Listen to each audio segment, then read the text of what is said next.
The fluorescent lights hummed overhead like a chorus of insects trapped in plastic. Hannah Clarke moved through the hallways of Seattle General with the kind of efficiency that came from years of operating in environments where hesitation cost lives. Mint green scrubs, badge clipped to her collar, a stethoscope draped across her shoulders like a yoke she'd learned to carry without complaint. Most people didn't notice her. That was exactly how she preferred it. The smell of antiseptic mixed with something else, stale coffee from a break room 3 floors down, the metallic edge of dried blood from Trauma Bay 2. She breathed through her nose and kept moving. 3rd floor. The cardiac ward. The same route she'd taken for the past 8 months, pushing a medication cart, checking vitals, updating charts in handwriting so precise it looked printed. Everything about her screamed competence wrapped in invisibility. Room 407 was at the end of the east corridor, past the nurses' station where 2 junior staff members scrolled through their phones without looking up.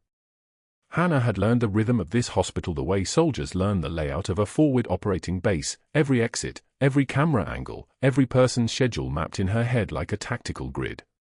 She could move through these halls and leave almost no trace, just another nurse in a facility of 437 beds, a facility where patients arrived broken and either left healed or didn't leave at all. The man in room 407 had arrived 3 weeks ago. Paralyzed from the waist down. A Special Forces general with a spine injury from an IED near Tikrit that had left him chair-bound and angry in the way that only warriors become angry, not the loud kind, but the kind that settles into the jaw and stays there like winter. His chart said his name was General Marcus Holloway. His daughter had been at his bedside most days, a woman in her late 20s with the same sharp cheekbones and the same way of holding her shoulders that made you understand immediately where the strength came from. Hannah recognized him the moment she entered the room, though she was careful not to let her breath catch or her hands hesitate. Recognition would lead to questions. Questions would lead to conversations.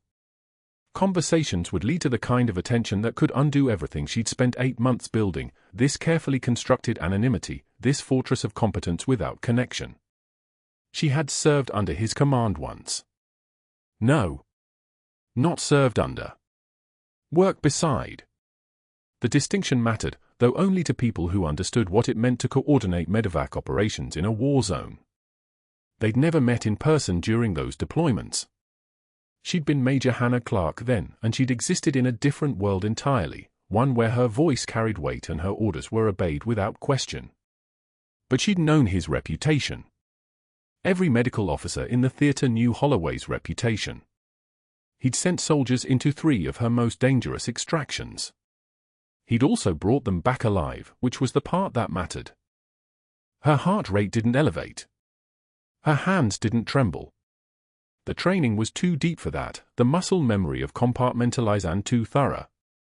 She simply walked to his bedside, checked his feline without speaking, noted that his color was better than it had been 2 days prior, and adjusted his morphine pump by half a cc because the chart showed he'd been pressing the button every 23 minutes and that spoke to pain that wasn't being adequately managed. "You're good at this," his daughter said from the chair by the window. "Better than the other nurses." Hannah nodded once and continued her work. The dog tag hung beneath her scrubs, hidden under the neckline where it had lived for 8 months, a single dog tag on a broken chain, worn smooth by fingers that touched it too often. Her son's. Sent home from his last deployment in a small wooden box. She didn't wear it for comfort. She wore it as a tether to something true, something that still existed in a world where she officially didn't exist at all. "My father says you notice things," the daughter continued. "He said yesterday that you caught something his doctors missed. His oxygen saturation was dropping 2% per hour. You were the one who adjusted his settings before it became a crisis." Hannah remained silent. Talking created connections. Connections created liability. She finished checking the 4 catheter, a 20-gauge line, good placement, no signs of infiltration, and moved to examine the surgical site on his lower back where the grafting had been done 3 weeks prior. The healing was progressing normally. No infection markers. No drainage. Just time and chemistry and the body's slow work of remaking itself. It was during the 4th visit that day that the next small thing happened. General Holloway's niece arrived, a girl of maybe 16, and asked Hannah if she could help adjust the bed because her uncle was having trouble with his positioning. Hannah did it without hesitation, raising the head section and lowering the foot section, finding the angle that made his breathing easier. She saw him close his eyes in something that might have been relief. That was when Dr. Caldwell appeared in the doorway. He stood there for exactly 2 seconds, observing the scene, and something in his expression shifted. Not anger. Something more calculated than that. The kind of assessment that suggested he was already thinking through implications and contingencies. Dr. Caldwell was the chief of staff, which meant he occupied the highest rung of the hospital's internal hierarchy, a position he'd clearly spent considerable energy maintaining. He had the kind of face that suggested he understood power the way other men understood breathing. It was automatic, unconscious, assumed to be permanent. Hannah, he said, and the use of her first name felt like a territorial marker. The general's daughter wanted me to personally ensure we're providing the best possible care. I'll be monitoring his case more closely from this point forward. Hannah inclined her head slightly. Of course, Doctor. I trust you won't let that distract you from your other patients, he continued, his voice pitched low enough that only she and the family could hear it. We wouldn't want any perception of preferential treatment. The general's daughter bristled visibly. He's receiving appropriate care, isn't he? That's what matters. Caldwell smiled.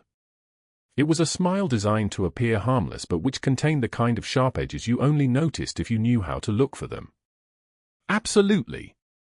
I just want to ensure that everyone on my staff maintains proper professional boundaries. That's all. He left as smoothly as he'd arrived, his white coat flaring slightly as he moved back down the corridor. Hannah finished making the minor adjustment to General Holloway's pillows and excused herself without waiting to hear if there was anything else the family needed. Her hands were steady. Her breathing was steady. The training held. But something had shifted in the room, a change in air pressure like the moment before a storm breaks. She'd been noticed. Not just as a good nurse, as a threat to something Caldwell had built, some delicate architecture of control that depended on everyone understanding their place and remaining in it. Hannah returned to the medication cart in the hallway and continued her rounds, her mind already 3 moves ahead. She'd been here before. Different war. Different rules. But the fundamental truth remained the same. The moment you became visible to someone who needed to maintain absolute authority, you'd already lost the most important battle. The question wasn't whether Caldwell would move against her. The question was when. The moment Caldwell decided to move was a Tuesday morning at 0751 hours. Hannah had just finished reviewing the general's medication chart when she noticed the dosage on his pain management, too aggressive, too fast, a tapering schedule that didn't account for his metabolic rate or renal function. She made the mistake of saying so. In front of the general's daughter. In front of Dr. Caldwell. She approached his shoulder at rounds, kept her voice level. Sir, the oxycodone escalation concerns me. His kidney function is borderline. I'd recommend. Caldwell turned. His smile was a weapon. You'd recommend. How fascinating, Ms. Clarke, that a floor nurse believes she has the medical education to override board-certified physicians. Tell me, did you sleep at a Holiday Inn Express last night, or did you just read a WEBMD article? The room went dead silent. The general's daughter stared. 2 residents pretended to study their clipboards. A nursing tech suddenly became very interested in an empty 4-stand. Hannah took one measured breath. One single tear escaped before she wiped it away without breaking eye contact with Caldwell. Her voice emerged steady as a metronome. My conscience is clear, Doctor, can you say the same? Caldwell's jaw tightened. He wasn't used to being answered. He wasn't used to anyone answering at all. The second day came faster. Hannah walked into the break room at 1,438 hours for her 30-minute meal break, the first one she'd taken in 4 days. She sat in the corner chair with a protein container and opened her lunch. Within 90 seconds, the room emptied. One nurse remembered she needed to restock the medication cart. Another suddenly had to check on a post-op patient. The tech who'd been sitting next to her stood up without a word and disappeared into the hallway, her half-eaten sandwich left on the table. Hannah didn't look up. She continued eating. The fluorescent light above her flickered in a rhythmic pattern, on, off, and somewhere in the ventilation system, the air handler groaned like a tired animal. She could hear her own breathing. Could hear the refrigerator's compressor kick on in the corner.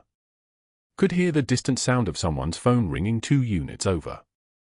She was alone in a room that had held 8 people 60 seconds earlier. The third event appeared on the unit board at 0622 hours on Wednesday morning. Hannah saw it before shift change. A formal write-up. Printed. Laminated. Posted where every nurse, every resident, every family member who walked past could see it. Formal performance documentation. Employee, Hannah Clarke, RN. Date, timestamp. Incident, inappropriate attachment to patients and insubordination toward attending physician. Details, continued provision of excessive care to single patient despite professional boundaries. Direct questioning of physician orders in presence of patient family members. Lack of respect for chain of command and hospital hierarchy. Recommendation, immediate review of patient assignment and professional conduct standards. Chief of Staff, Dr. Caldwell. Hannah read it twice. Her hands didn't shake. Her vision didn't blur. She simply unclipped the laminated sheet, walked it to Caldwell's office, and set it on his desk while he was reviewing charts with a resident. He looked up. She made eye contact.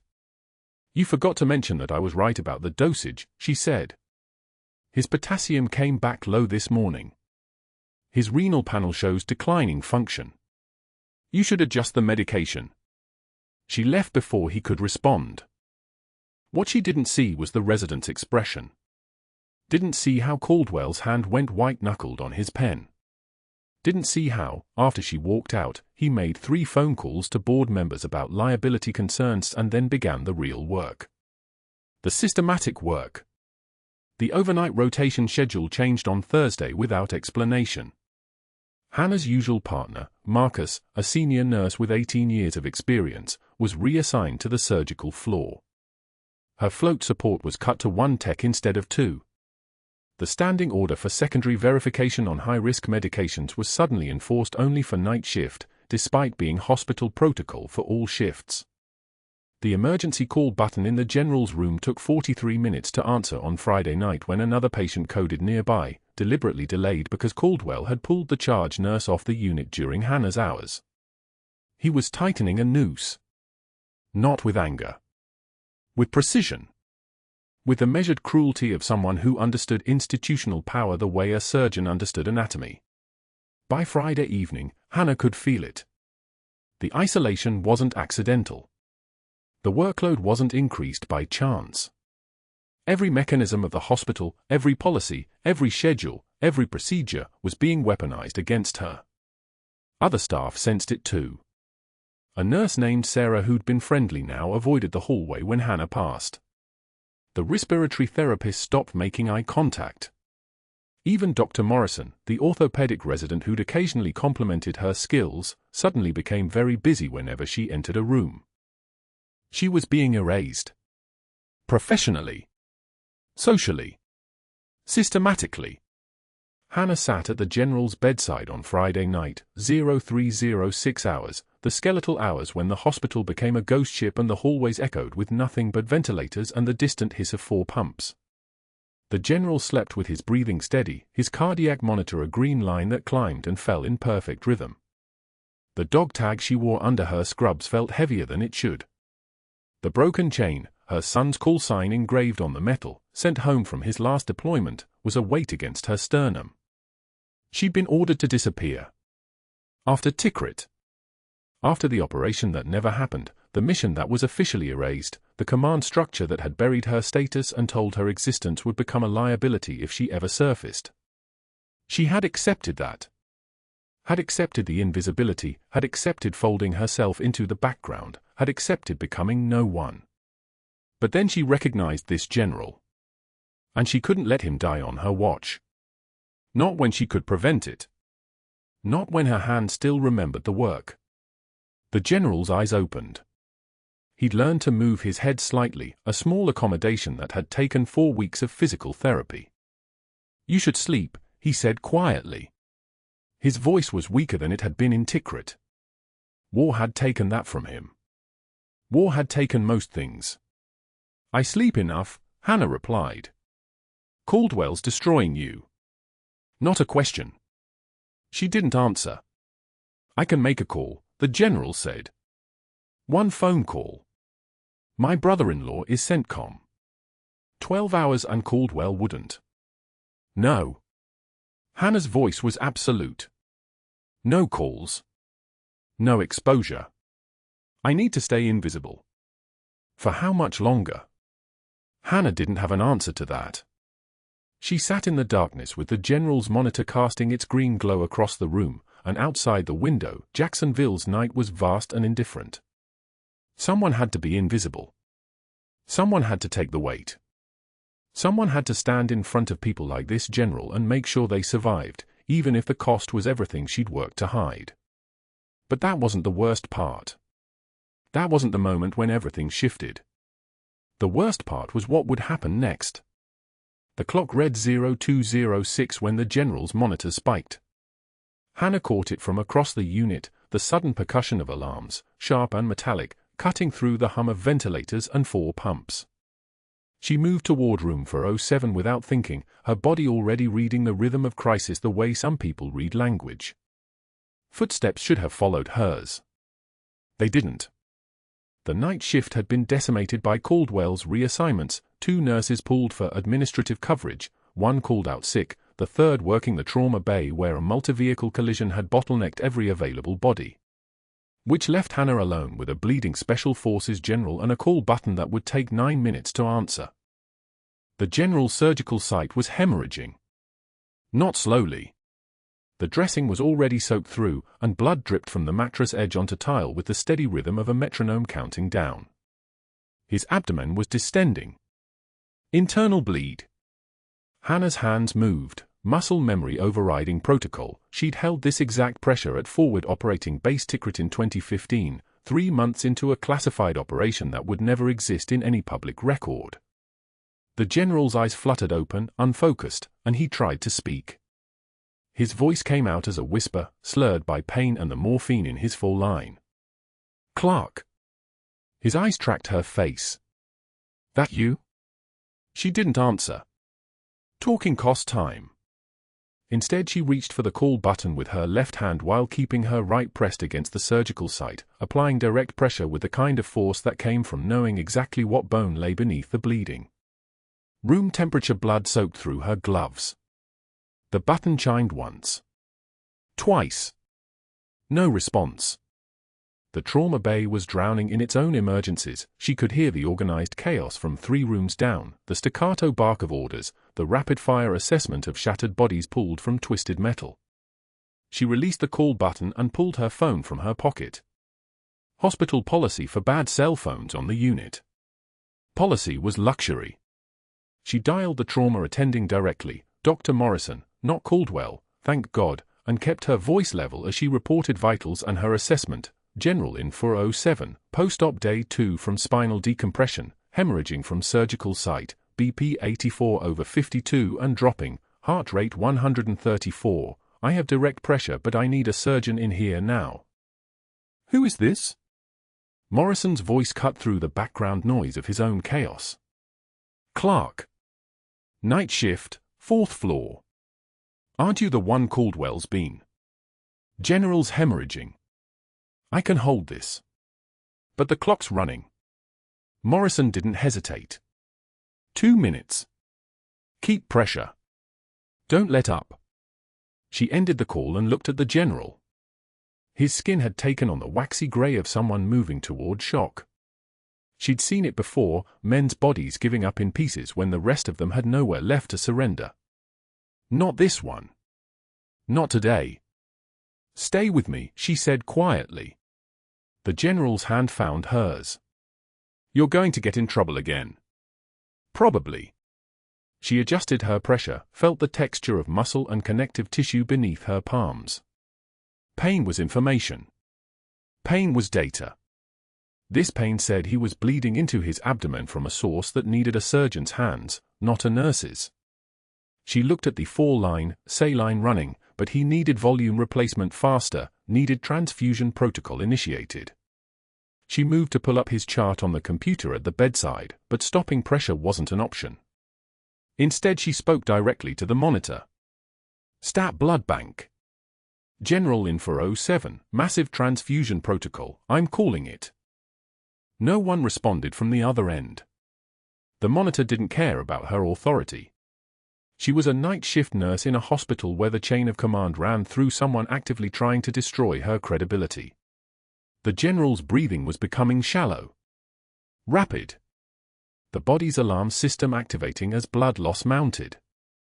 Hannah's mind split into the two pieces it had learned to contain simultaneously, the nurse assessing vital signs and the major who'd coordinated emergency response in a war zone where calling for backup meant waiting 30 minutes while dust clouds moved across desert and your patient either held on or didn't.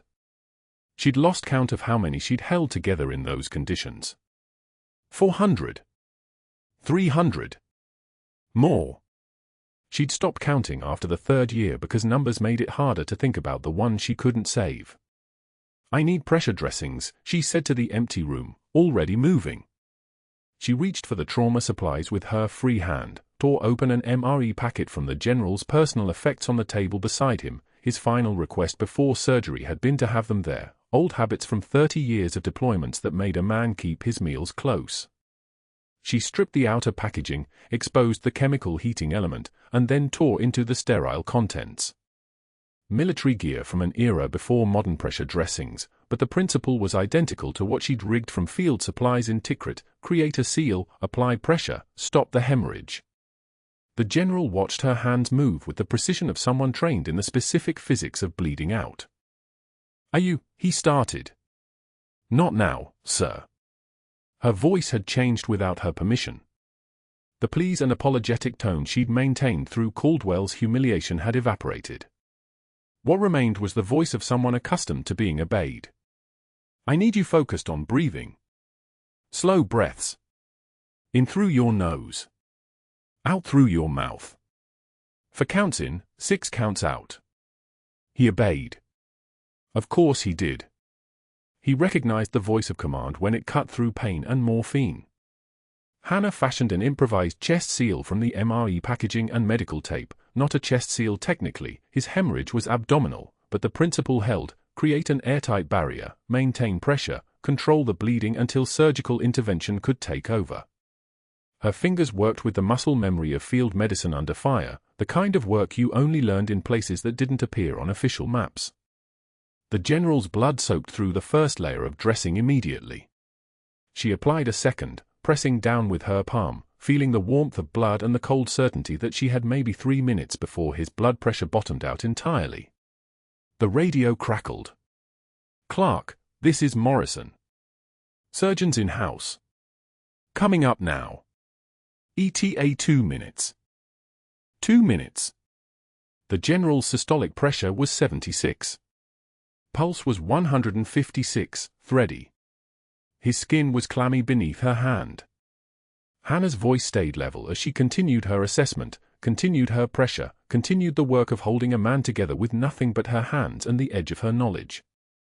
You're doing great, sir. Surgeon's coming. Just keep breathing. The general's eyes found hers. Behind the pain and the medication, something else flickered. Recognition. Not of her face, but of the presence that had returned to her body. You've done this before, he said. She didn't answer. The footsteps came then, Morrison first, then the general surgeon, then a trauma nurse Hannah recognized from earlier shifts. The surgeon took in the scene in the 2 seconds it took him to cross the room, the improvised dressing, the hemorrhage, the monitor readings, and Hannah's hands positioned with the precision of someone who knew exactly what she was doing. What do we have? The surgeon demanded. Post-op bleed from spinal decompression site, Hannah reported, her voice carrying the cadence of field reports. Hemorrhage started approximately 6 minutes ago. Blood loss estimate 800 to 1,100 milliliters based on dressing saturation and BP decline. Pressure holding but bleeding through secondary dressing. He needs operative intervention or he's in cardiac arrest in 90 seconds. The surgeon didn't ask who she was. He was already moving, already assessing, his hands replacing hers as she transitioned the pressure with the smoothness of a practiced exchange. Get him prepped. I want him in the OR in 5 minutes. Type and cross, massive transfusion protocol, get me 2 units of O negative and get the OR on the line. The trauma nurse moved to the phone. Morrison looked at Hannah with something that might have been recognition, and then turned his attention to the general. We're taking you to surgery. You're going to be fine. This nurse just saved your life. The general's eyes didn't leave Hannah. She was already backing away, her gloves red with blood, her scrubs soaked through. The door burst open and the surgical team rushed in like a coordinated strike, orderlies with a transport stretcher, an anesthesiologist with an emergency intubation kit, 3 more nurses moving with the precision of people accustomed to emergency choreography. Hannah stepped into the hallway and pulled off her gloves. Her hands didn't shake. They were steady as surgical steel, muscle memory keeping them composed even as her heart rate finally acknowledged what her training had suppressed, the terror of almost losing him, the weight of the general's blood on her palms, the absolute certainty that if Caldwell's reassignments had been complete, if he'd managed to isolate her just a little bit further, the general would be dead. She looked at the red on her hands and understood something with sudden clarity. She hadn't just revealed her medical knowledge to the trauma team. She'd revealed something deeper, the kind of calm that came from having seen people die in conditions that made a hospital look like luxury. The kind of hands that knew how to work with nothing but field supplies and willpower. What happened next would define everything. Caldwell arrived at 0218 in full surgical regalia, his face a map of surgical precision that drained the moment his eyes found the general, stable, breathing, monitors singing their mechanical relief song. The hemorrhage was controlled. The crisis was finished. Hannah stood 7 feet from the bed, her scrubs painted in blood that had long since stopped flowing, her hands still steady but now purposeless, and Caldwell's jaw moved through 3 distinct positions before he spoke. Step away from the patient. Not a request. A command. Hannah moved without ceremony, crossing to the corner where monitors hummed their fluorescent chorus. The trauma team that had rushed in at her first alert call was already backing out, satisfied with the save, trusting the night shift. They didn't see what Caldwell saw, they didn't understand what he was calculating behind his eyes. He circled the general like a man inspecting a crime scene. His fingers traced the improvised chest seal, the careful geometry of MRE packaging she'd fashioned into a barrier that held against gravity and arterial pressure. He lifted it slightly, examined the adhesive, then let it fall back into place with deliberate care. Unauthorized medical procedures. His voice was low, almost conversational. Field dressing applied without attending physician authorization. Contamination protocol violated. Direct violation of hospital policy for point 7.2. He was speaking to the room, though the room was empty. He was already building his case, narrating for an audience of board members and lawyers who existed only in his planning. Hannah said nothing. Her breathing was measured. Controlled. The kind of breathing that comes from having once held that breath under fire. Caldwell pulled his phone before he left the room. 3 calls in the hallway. She heard the first one. Richard, it's Caldwell. We have a situation with a nurse, serious judgment lapse. His voice modulated into concern, into the tone of a man protecting the institution from harm. By the second call, he was painting her as a threat to patient safety. By the third, he'd transformed her into a liability the hospital could not afford to keep on the payroll. The security guard arrived at 0247, his expression apologetic in the way of men who are simply following orders. Ms. Clarke, you need to come with me. His uniform was starched. His badge caught the overhead light like a promise he didn't want to keep. Hannah nodded once. She removed her badge, the one that had taken her 8 months to earn when she first started at Seattle General, back when she was just trying to disappear into the machinery of ordinary work. The badge clattered against the tile floor. She didn't pick it up. The sound it made was the sound of doors closing. She walked out with the security guard. No one stopped her. No one said goodbye. The laundry room at 0312 smelled like bleach and institutional fabric softener, the kind of smell that erases personality from cloth.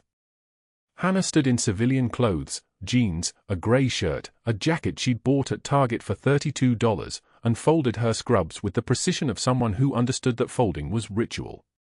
The mint green fabric that had made her invisible, that had let her move through hallways without anyone looking twice, now felt like the last artifact of a life that was already being erased. She folded the scrub top. Then the bottoms. Then the undershirt. Each fold was deliberate, methodical, the way a soldier breaks down a rifle. The way something whole becomes component parts. In her jacket pocket, she carried the one thing she'd pulled from her locker before security could inventory it. A single dog tag on a broken chain.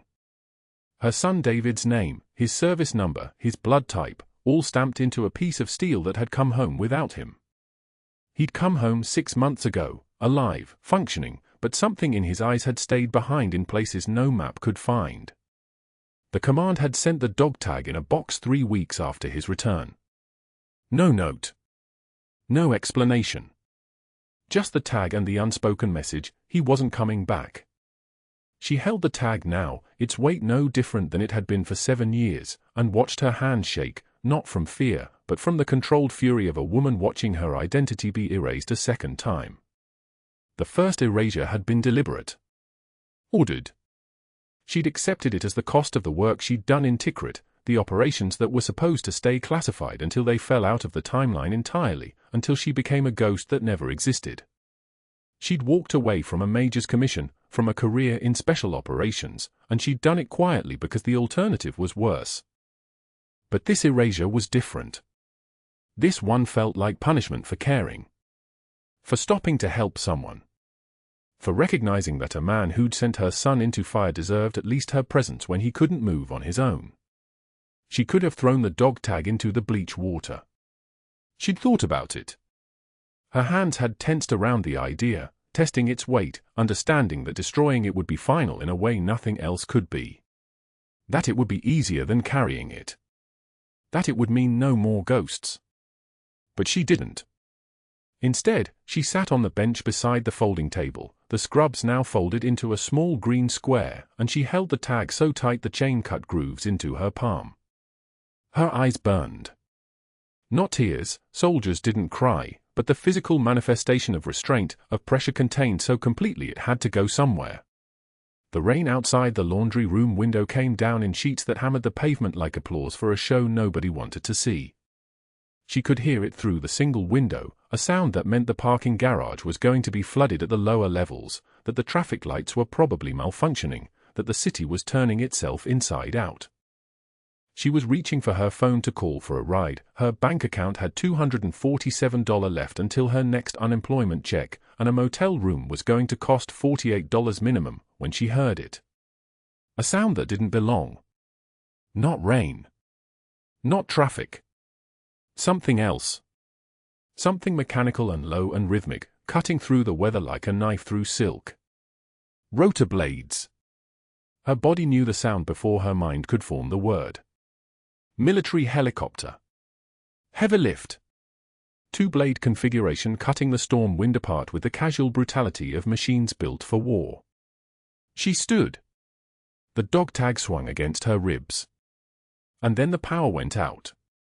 The power came back at 11:48 a.m. Hannah heard it first, the electrical grid humming through the hospital walls like a nervous system rebooting. She was folding her scrubs for the last time, the mint green fabric soft and worn in her hands, when the first vibration reached the laundry room. Not the vac. Not the generators. Something heavier. Something deliberate. Rotor blades cutting the Jacksonville air.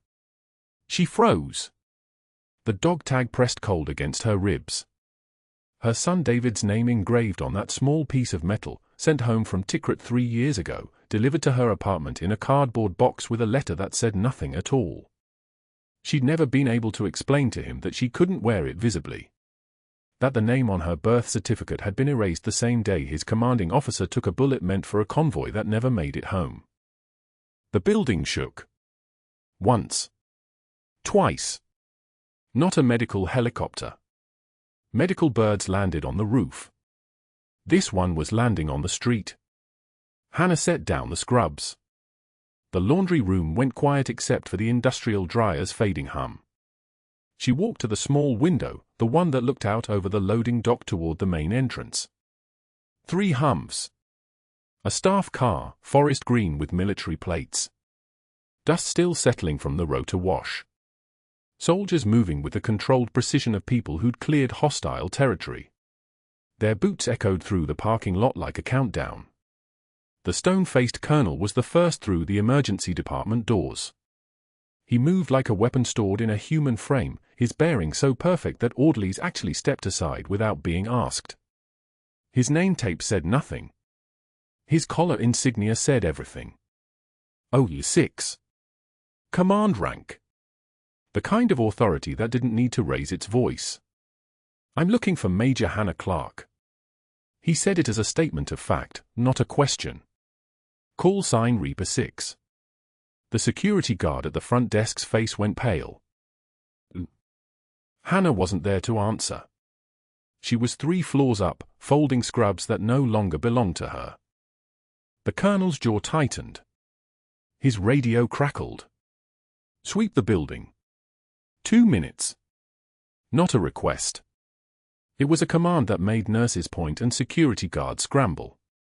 The hospital administrator appeared, still wearing her ID badge clipped to her blazer, the same administrator who'd accepted Dr. Caldwell's documentation with trembling hands, who'd authorized the escort, who'd made the phone call saying Hannah Clarke would never work in Florida healthcare again. That administrator watched as the second Humvee opened and a man in Special Forces operational dress stepped out. Tan beret. Patch on his left shoulder that read 75th Ranger Regiment. But it was his face that made her stop breathing, the same bone structure as the woman she'd just fired, except with a scar running through his left eyebrow that looked like it had a story written in blood. David Clarke looked directly at the administrator. "My mother holds the rank of major." His voice carried the weight of 20,000 trained soldiers standing behind it. "Where is she?" The administrator opened her mouth. Closed it. A hospital security guard was already moving toward the stairs, urgency replacing confusion. Dr. Caldwell was in his office when the news came through. He'd spent the morning doing interviews, 3 local news outlets, all of them willing to run his story about a mentally unstable nurse with delusions of military service. Emotionally compromised, he'd told them, his voice carrying just the right note of professional concern. A danger to patient safety. The hospital did everything it could to support her, but some people simply cannot be helped. One news anchor had nodded sympathetically. Another had written down his quotes word for word. He didn't know yet. Not when the colonel reached the 3rd floor. Not when David Clarke's boots moved past the nurse's station with the hospital administrator hurrying to keep pace. Not when the SEAL team leader, a man with the call sign breaker and 3 deployments to Helmand Province, stepped out of the stairwell holding a file-stamped classified operation across every page. Hannah was still in the laundry room when David found her. She didn't turn around at first. Just held the last of the green scrubs against her chest, her hand steady as a surgical laser. When she finally faced him, she saw everything, the bars on his shoulders, the unit patch, the expression on his face that said he'd been looking for her in hospitals and train stations and coffee shops for 3 years, ever since the day his commanding officer had taken him aside and said, "Your mother's still alive, but you can never tell her you know, and she can never know you know, because if she surfaces, it kills her." "Hi, David," Hannah said. Her voice dropped. Changed frequency. A command voice, not a nurse's voice. "You're a ranger now." "Yes, m." He almost smiled. "Almost. Been waiting to say that to you." They walked down 3 flights together. The hospital had gone quiet in a way Hannah recognized, The kind of silence that happens when uniformed authority enters a space. Doctors and nurses and patient visitors all moving slightly slower, eyes tracking the military presence with a mixture of respect and confusion. The colonel met them on the ground floor, Breaker at his side with the classified file open now, photographs spilling out. Tikrit. A forward operating base made of concrete and razor wire. A medical tent with the red crescent painted on canvas. And Hannah in every other image, 30 years old, chest-length dark hair under a combat helmet, standing beside soldiers with their arms in slings and bandages wrapped around their heads. The hospital administrator's hands were trembling again. Major Hannah Clarke, Breaker said, and his voice was a SEAL's voice, quiet, certain, lethal. Silver star for Valor under fire. He let that sink in. Waited. 2 bronze stars with Valor for emergency medical operations in Tikrit. Each decoration came as its own sentence. Each one landed like a verdict. 2 purple hearts. The hospital administrator's face had gone the color of hospital walls, bleached white, lifeless. And a Navy Cross for saving 47 lives during Operation Amber Arrow when your position came under sustained mortar fire. The silence in the emergency department was the kind you could operate in. Dr. Caldwell appeared at the top of the stairwell just as the news alert hit his phone. His own face was playing on a loop on the hospital television in the waiting area, footage from this morning's broadcast, his voice confident and clinical as he explained Hannah's psychological instability. But underneath it, a live feed of a 4-star general's press conference, and the general's voice was calm as a steady pulse. Major Hannah Clarke saved 47 American lives in Tikrit, the general said. He was in a Joint Operations Command Center, stars visible on his shoulder boards. She coordinated evacuation of wounded under conditions that should have killed everyone in that tent. Dr. Caldwell, who appears to be conducting a smear campaign against her, should understand that his career in medicine ended approximately 2 minutes ago. The news anchor cut back to her studio, and on the split screen behind her was Dr. Caldwell's face from his morning interview, his expression caught in that perfect moment where he realized the broadcast was live and federal, not local. Where he understood what he'd done. Where competence became desperation became the understanding that institutional power was a house built on sand. He moved toward the stairwell. Toward the colonel. Toward the moment that would define the rest of his life. Dr. Caldwell. The colonel didn't raise his voice. The colonel would never need to raise his voice again.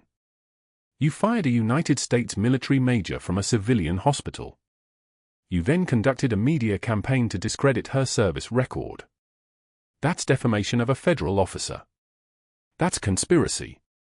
That's the FBI walking through those doors in approximately 60 seconds. The colonel checked his watch. Make your next choice very carefully. Caldwell's mouth opened. No words came. The fluorescent lights overhead hummed with a kind of electrical judgment. The FBI agents entered at 12:06 p.m., badges gleaming. 2 from Jacksonville field office, 3 from the Pentagon division, all of them moving with the purpose of people who'd already read the case file and found Dr. Caldwell's name circled in red. They didn't approach him violently. They didn't need to.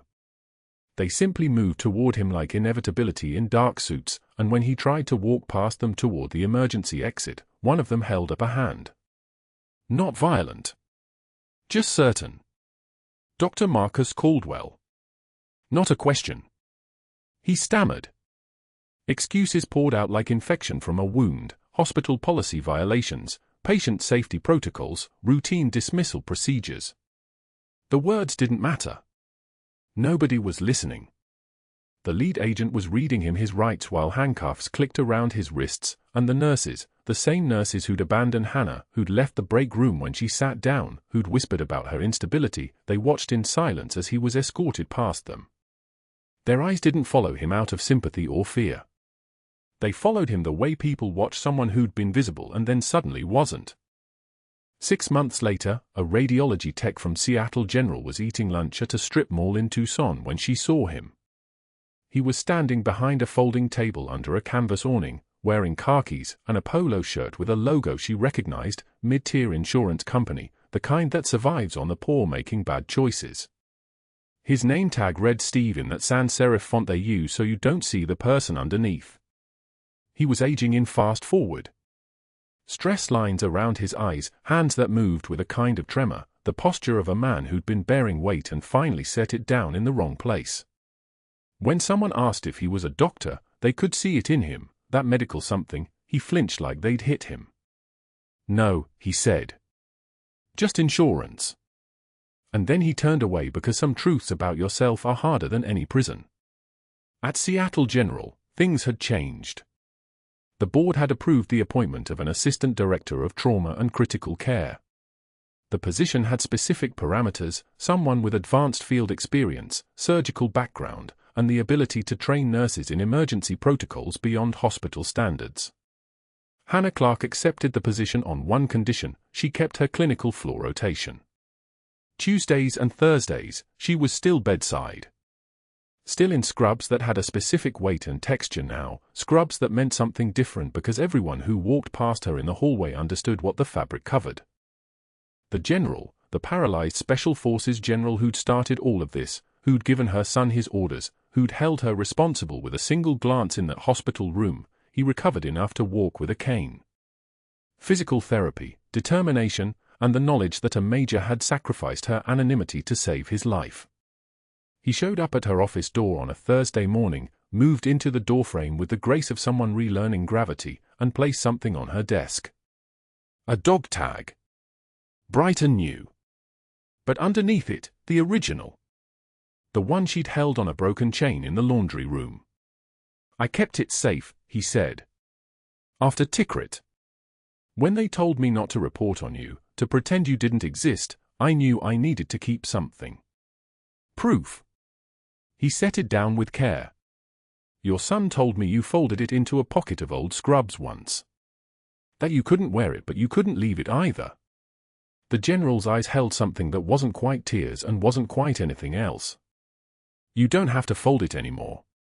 Hannah picked up the dog tag. David's name caught the light. "I'm going on break," she said. Not to the general. To the weight she'd carried for 3 years, to the person she'd had to become to survive being unmade. "I need some coffee." The general almost smiled. She walked the hospital corridors that afternoon, and nurses looked at her differently now. Not with avoidance. With recognition. The kind of recognition that comes when you realize the quiet person beside you had been holding something so enormous that the weight of it had changed how they moved through the world. She checked on 4 patients, reviewed charts with her characteristic precision, placed a hand on an elderly man's shoulder and said, "You're going to be okay," in a voice that made him believe it because something in that voice had seen worse and survived it. At shift change, David was waiting in the parking lot. Still in uniform. Still carrying that look that said he'd searched for her long enough to understand the shape of her absence. "Come eat," he said. Not a request. Not quite a command. Something else, the way a son speaks to a mother who'd been missing and had finally come back. She didn't answer with words. The trembling wasn't fear. It was restraint. 3 years of restraint finally understanding it could stop. She walked toward him, and for the first time in a long time, she didn't check to see who was watching. Didn't catalogue which eyes were on her, which mouths would talk, which authorities might surface. She was just a woman whose son had found her. And that was enough. The quiet person in the room might just be the one holding it all together. But sometimes holding it together means knowing when to finally let someone else carry half the weight. Subscribe for more stories about the heroes we overlook. Comment below, have you ever been underestimated by someone who didn't know your real story? Like this video and follow us for more moments when hidden strength finally breaks through.